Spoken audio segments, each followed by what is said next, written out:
৭ই ডিসেম্বর অর্থাৎ গতকাল ছিল আমাদের ১০তম বিবাহবার্ষিকী।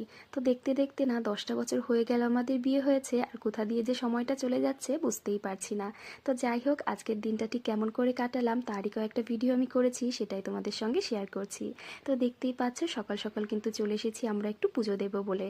তো এই দিনটা না ঠাকুরের পুজো দিয়ে শুরু করলে কিন্তু আমার বেশি ভালো লাগে। শুধু এই দিন বলবো না, সমস্ত শুভ দিন না একটু ঠাকুরের পুজো দিয়ে শুরু করলে পারে কিন্তু খুব ভালো লাগে। তো সকালে উঠে আমি সমস্ত কাজবাজ কমপ্লিট করে স্নান পুজো করে তারপর কিন্তু চলে এসেছিলাম। তো এসে সবার প্রথম দোকান থেকে প্রসাদটা নিয়ে এখানে দেখো মায়ের মন্দিরে কিন্তু বসে পড়েছি পুজো দেওয়ার জন্য। তো এই মন্দিরে আমি কিন্তু বেশ কয়েকবার আগেও এসেছি, তোমাদের সঙ্গে ভিডিও শেয়ার করেছিলাম। আর এখানে মায়ের দেখতে পাচ্ছ একদম 10টা মাথা। আমার কিন্তু মাকে এখানে আসলে একদম মনটা স্থির হয়ে যায়, আর পুজো দিতে কিন্তু খুব ভালো লাগে। তো এখানে না আশেপাশে আরও কয়েকটা মন্দির আছে, সেখানেও আমি মাঝে মাঝে যাই। তো আজকে এখানেই আসলাম। তো তারপর পুজো দেওয়া হয়ে যেতে এখানে কিন্তু শিনুকে দেখো একটু তিলক পরিয়ে দিচ্ছে, কারণ ও যাবে এখন ডান্স ক্লাসে।